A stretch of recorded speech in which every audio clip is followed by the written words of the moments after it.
de Jesus. Eu convido a você a fechar os teus olhos.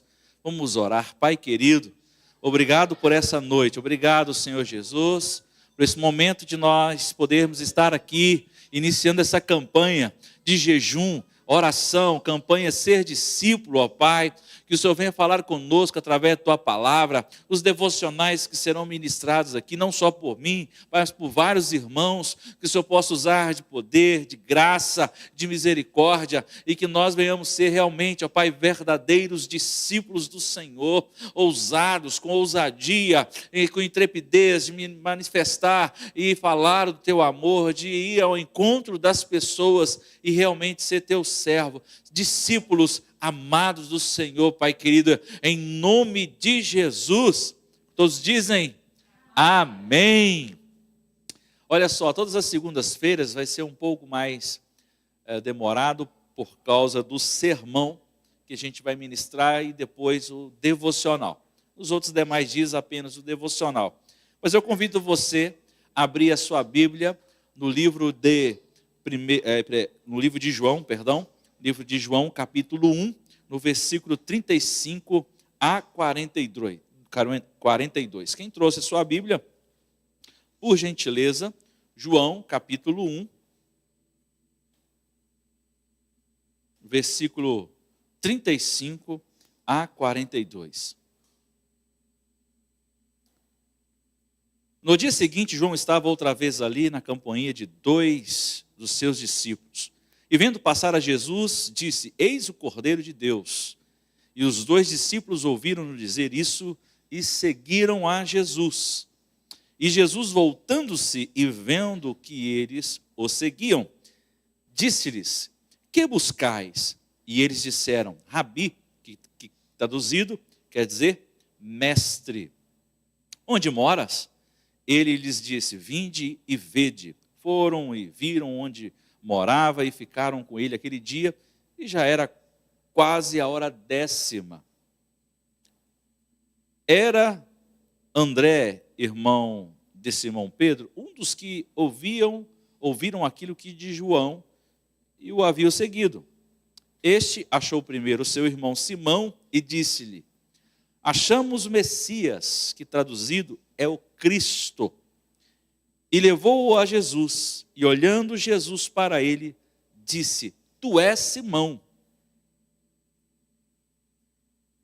filho de Jonas, tu serás chamado Cefas, que quer dizer Pedro.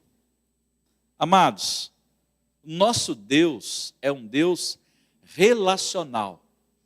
Sempre Deus priorizou o relacionamento.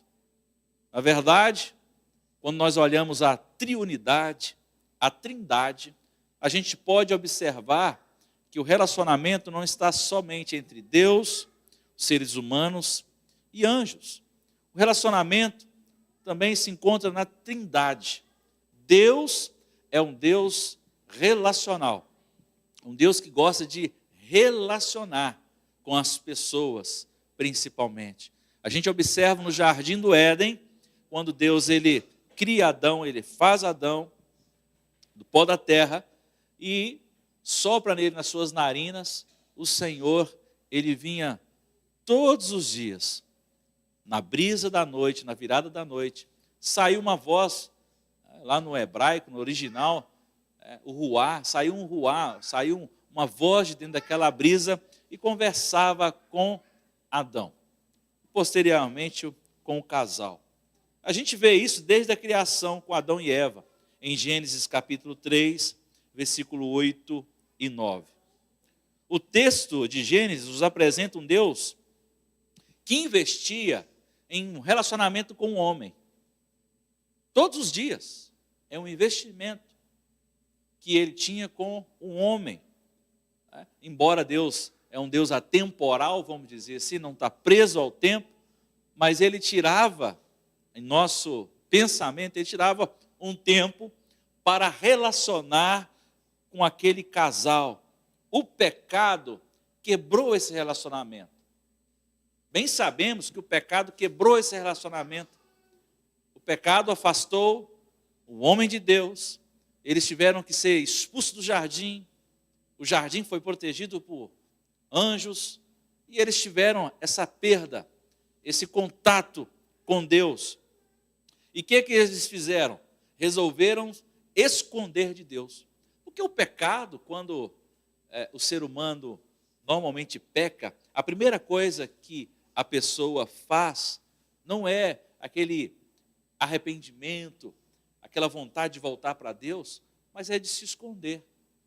Na natureza humana, na natureza pecaminosa da pessoa, a nossa natureza humana, perdão, quando o ser humano ele peca, a pessoa que conhece a Deus, ele parece que sente vergonha, ele parece que quer se esconder de Deus, e isso também aconteceu com Adão e Eva. Porém, a gente olhando, observando a palavra de Deus, mesmo ele se escondendo, Deus ele procurou o homem.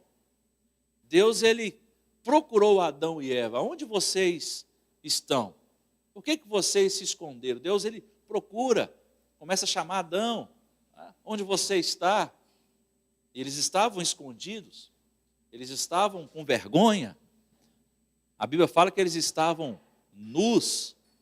E a gente pode entender essa nudez de algumas formas. Pode ser a nudez do corpo. Embora eles se esconderam porque estavam com vergonha, estavam nus. E Jesus ele foi enviado à terra para restabelecer esse relacionamento com Deus. Percebe que ali teve esse distanciamento, esse afastamento.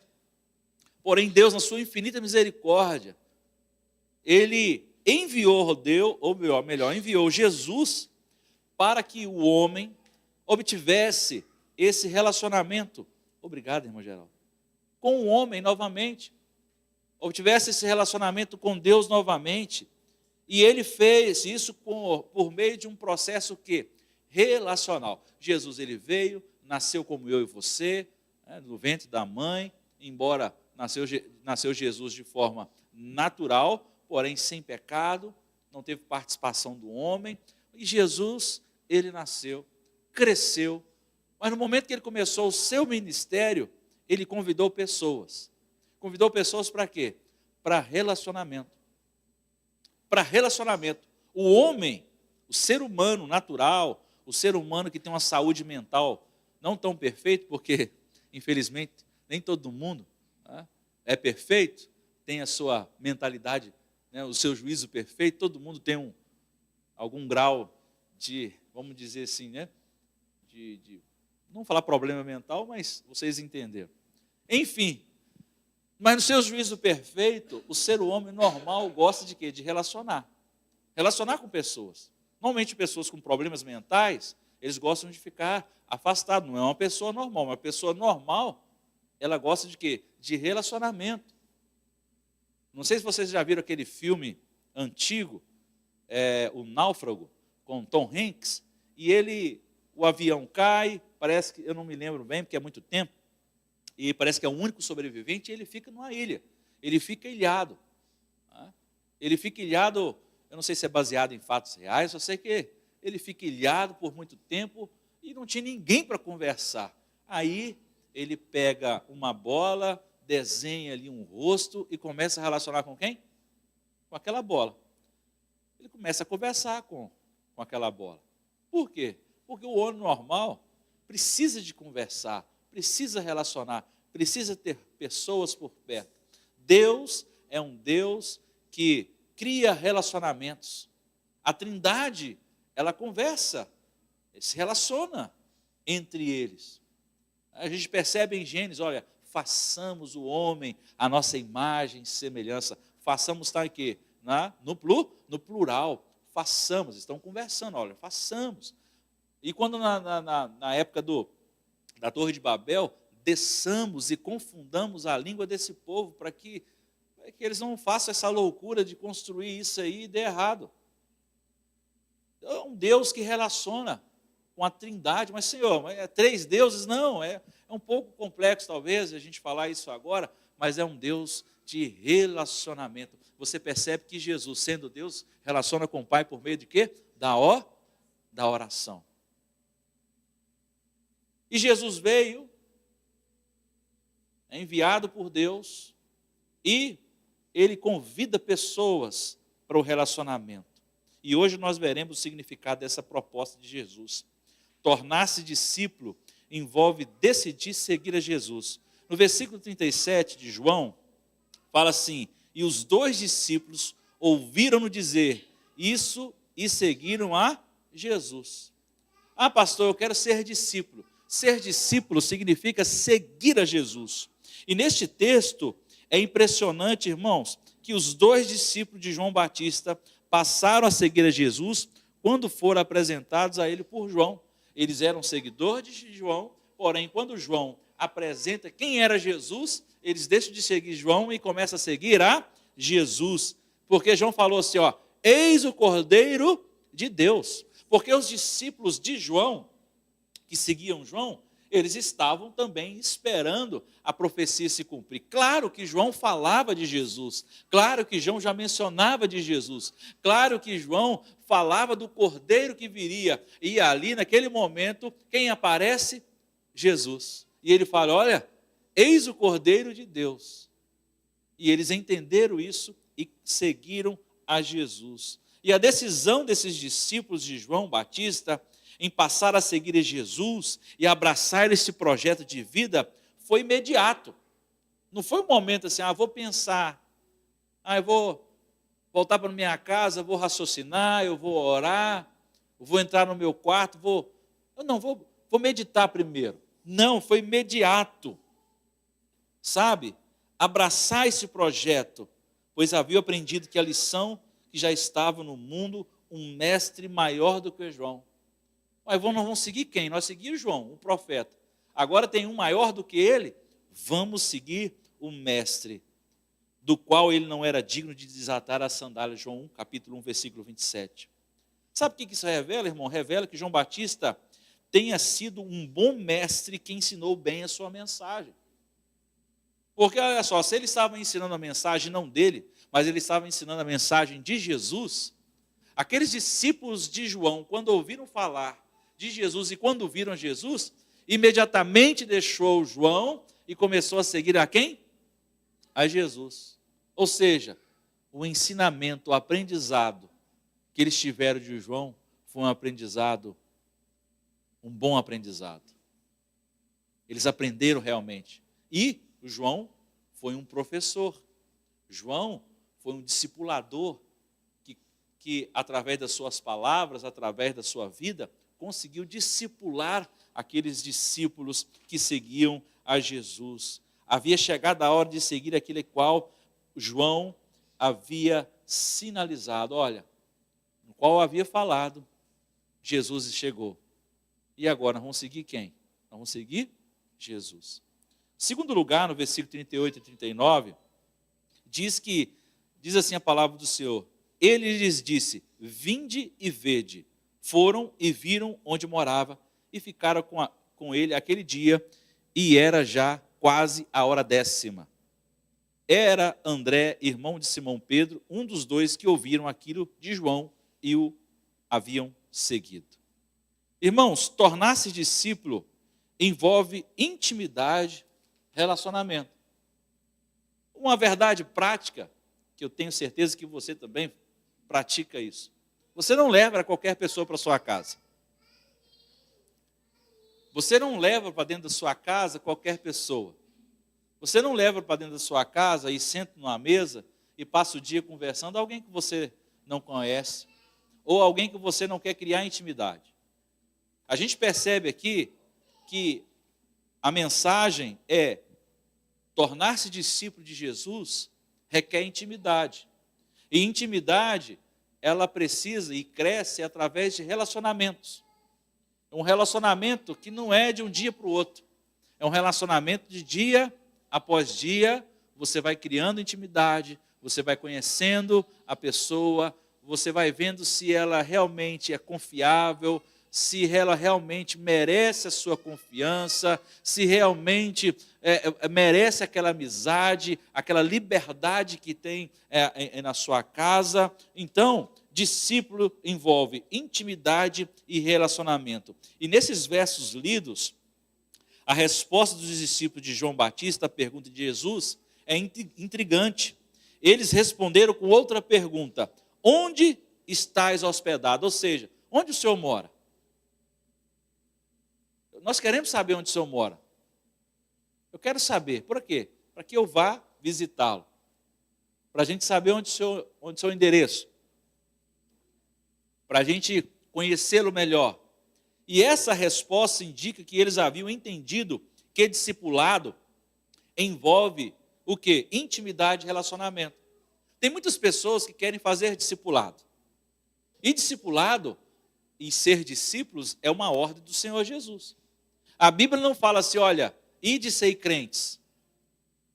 Alguém já ouviu falar isso na Bíblia? Ide por todo mundo e seja o quê? Crente. A Bíblia fala. Mas o que a Bíblia fala? Ide fazei discípulos. A Bíblia não fala ide fazei crentes. Porque cristão são aqueles que seguem Jesus. Mas todos os cristãos todos os cristãos realmente são discípulos de Jesus? Você concorda com isso? Não. Por que não? Porque discípulo é aquele que tem relacionamento com Jesus. Discípulo é aquele que ouve um mestre. Discípulo é aquele que faz discípulo. E para fazer discípulo, demanda o quê? Intimidade, demanda relacionamento. Fazer discípulo, irmãos, é algo que precisa de vontade, é algo que precisa do seu coração, de você entender esse propósito. Não é possível discipular sem caminhar junto. A gente fala assim, olha, ser discípulo, mas não adianta a gente ser discípulo de Jesus e fazer discípulo sem caminhar junto, sem passar tempo junto. Ah, mas a gente já passa tempo junto na igreja, você quer fazer um discípulo? Irmão, nós precisamos entender que discípulo e discipulado precisa caminhar junto, estreitar os laços. Não é só no momento, não é só num culto, não é só num retiro, mas no dia a dia, chamar para perto. Chamar para perto, para convidar a pessoa para perto é o quê? Ela vai vivenciar aquilo que você vive. Muitas pessoas não querem ser discípulos e nem fazer discípulo, por quê? Porque ser crente na igreja é muito bacana. Porque as pessoas aqui na igreja, irmão, todo mundo aqui veste bem, nós cantamos bem, falamos bem aqui na igreja, mas e no dia a dia lá fora? Ser discípulo e fazer discípulo é convidar a pessoa para participar da sua vida, não da sua intimidade. Eu não estou falando para participar da sua intimidade, mas para participar da sua vida. O que você fala? Como que você anda? Qual que é a sua reação em meio às circunstâncias da vida? Porque muitas pessoas estão na igreja, mas fora da igreja não é cristão, não é discípulo, são reações diferentes, reações carnais. Irmãos, caminhar junto, sem se deixar conhecer, não é possível ser discípulo e fazer discípulo sem caminhar junto, não tem como. Porque no caminhar do dia a dia você vai percebendo, poxa, essa pessoa fala que é discípulo, mas não corresponde. Os fariseus, os religiosos daquela época eram da mesma forma. Por isso que Jesus falava como autoridade. As pessoas olhavam para Jesus e falavam assim, Jesus ele fala diferente. Por quê? Porque ele fala com quem tem autoridade. Não autoridade porque ele é Deus, não. Porque ele tem autoridade porque ele fala e vive aquilo que fala. Sabe, irmãos, no versículo 39, os discípulos passaram todo aquele dia com Jesus. E eu pergunto, você tem passado diariamente com Jesus? Eu e você, nós temos passado diariamente um tempo com Jesus? Ser discípulo, na caminhada de discipulado, que nós estamos estudando, começando hoje, passar tempo com Jesus. E para fazer discípulo também, pessoas, nós precisamos passar tempo com essas pessoas. O discipulado envolve tempo para se investir com quem está sendo discipulado. Ah, pastor, vamos fazer um curso de discipulado para a pessoa batizar. Meu irmão, não tem nada a ver discipulado com curso de batismo. Muita gente confunde. Ah, a pessoa já fez discipulado para batizar? Meu irmão, discipulado não acaba. Discipulado é algo que contínuo. Enquanto nós estivermos aqui em vida, nós somos discípulos de Jesus. E o discipulado não acaba, nós estamos sendo e fazendo discípulos. Nós somos discípulos de Jesus. E nós fazemos discípulos. E eu pergunto, quem é seu discípulo? Quem você está discipulando? O Guilherme uma vez veio aqui e nos trouxe uma mensagem, o pastor Guilherme, exatamente sobre fazer discípulo. E fazer discípulo envolve o quê? Tempo, envolve relacionamento. E é algo que você e eu, nós precisamos ter em mente, que precisamos fazer. O discípulo precisa separar tempo para estar com o seu discipulador. Isso requer o quê? Um desbaraço de tudo aquilo que atrapalha, que impede de viver uma vida de relacionamento. A gente precisa tirar tempo com o discipulador, aquela pessoa que está te discipulando. E discipulando não é só ministrar uma palavra. Não. Eu vou lá uma vez na casa da pessoa, ou ela vem aqui, eu discipulo. Não, discipular é uma vida o quê? Que você traz para perto. Não existe vida de discipulado sem estar perto. Discípulo quer dizer, o discípulo quer dizer, mas o discípulo e o discipulado, como nós estamos aprendendo, é trazer para perto. Viver a vida, vida na vida. Ele usou até esse termo aqui, o pastor Guilherme. Discipulado é o quê? Vida na vida. Eu transmitir aquilo que eu estou vivendo para outra pessoa. Terceiro e último, ser discípulo implica anunciar a outros o projeto abraçado. Aí o versículo 40 ao 42 diz assim: era André, irmão de Simão Pedro, um dos dois que ouviram aquilo de João e o havia seguido. Este achou primeiro o seu irmão Simão e disse-lhe: achamos o Messias, que traduzido é o Cristo. Neste contexto, irmãos, aí no versículo 42, e levou-os a Jesus, e olhando Jesus para ele, disse: tu és Simão, filho de Jonas, tu serás chamado Cefas, que quer dizer Pedro. Neste texto chama a atenção o fato de que, ao conhecer a vida e os ensinamentos de Jesus, André não ficou com essa mensagem somente para si. Ele havia compreendido a grandiosidade da mensagem recebida e sentiu a necessidade de anunciar a outros. O que é o discipulado? O discipulado é reconhecer que eu recebi a mensagem e eu preciso compartilhar a outras pessoas. André buscou quem? Buscou o seu irmão. E a gente precisa, na vida de discipulado, na vida de ser discípulos, entender que precisamos levar a mensagem do Senhor para outras pessoas, anunciar a outras pessoas aquilo que Cristo faz na nossa vida. A gente tem o hábito, e eu não acho errado, de contar testemunhos aqui na nossa igreja, para as pessoas. Isso também faz com que a nossa fé cresça, mas cria esse hábito não apenas de querer contar um testemunho apenas aqui na igreja, para os cristãos, mas comece a contar aquilo que o Senhor tem feito na sua vida para as pessoas que não são cristãs. Vai surtir muito mais efeito. Para nós vai ser bom, nós já somos salvos, nós vamos crescer na fé, é louvável isso, mas e aquilo que Deus tem feito na sua vida? E aquela vida, a sua vida que foi transformada, na onde que você estava, Jesus te tirou, e agora você tem uma nova vida. Comece a contar isso. Pastor, o que eu vou contar para as pessoas? Eu não sei falar da palavra do Senhor direito, eu não sei ler direito a palavra do Senhor, eu não entendo. Meu irmão, conte aquilo que o Senhor tem feito na sua vida. As pessoas vão dar crédito no seu testemunho. Ser discípulo é anunciar aquilo que o Senhor tem feito na sua vida. Amém? Irmãos, é impressionante que na história da igreja, narrado no livro dos Atos dos Apóstolos, o papel que Pedro assumiu para ter sido bem maior do que o de André, foi André que levou Pedro a Jesus. O discípulo, quando é alcançado pela imensidão da graça, levam outros a conhecer esse novo projeto de vida. Se a gente olhar e falar assim, poxa, André deveria ser maior do que Pedro, porque Pedro encontrou com Jesus primeiro.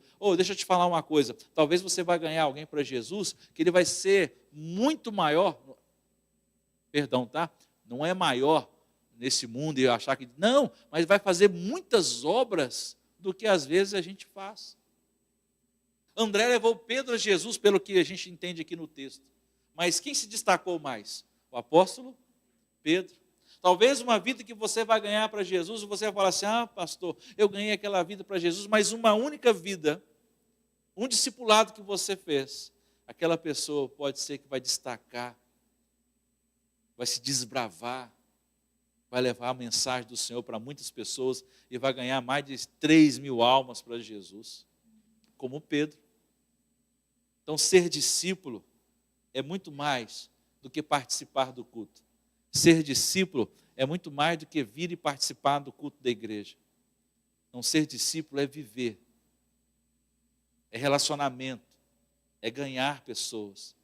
Ser discípulos é fazer discípulo. Ser discípulo não é só ter o nome de discípulo, mas ser discípulo é fazer discípulo. E o Senhor nos ensinou, olha, ide e fazei discípulo. E Ele não deu essa ordem para apóstolos. O apóstolo veio surgir depois. Mas agora, naquele momento que o Senhor deu a ordem para os discípulos, ali eles ainda eram chamados de discípulos. Então, todos nós somos discípulos de Senhor Jesus. Para concluirmos, irmãos, nós estamos iniciando esta campanha de 40 dias com esse tema muito significativo, ser discípulo. Fala assim comigo, ser discípulo. E nós precisamos tomar algumas decisões nessa caminhada. A partir de hoje, nesse momento, não que a gente vai ficar só esse período de 40 dias, mas que esse 2025, da agora para frente, a gente precisa separar um tempo. Fala assim comigo, separar um tempo. Deixar o que nos embaraça. Ouvir a voz de Jesus. Ter intimidade com Ele. E além de anunciar o projeto de vida que a gente abraçou. Não ficar apenas nos 40 dias, não, que vai passar rapidinho. Tem gente que fala assim, pastor, mas 21 dias de jejum e oração, né, é muito apertado, meu irmão, 21 dias vai passar muito rápido. Então Deus ele vai te mostrar, Deus ele vai te falar, Deus ele vai fazer com que você entenda e cresça na vida do discipulado, em nome de Jesus. Essa é a mensagem, o sermão que iríamos iniciar aqui nessa noite. E que Deus possa abençoar a sua vida nesses 40 dias, que a gente possa crescer e que a gente possa entender o chamado do Senhor Jesus. O chamado dele para a nossa vida é ser discípulo.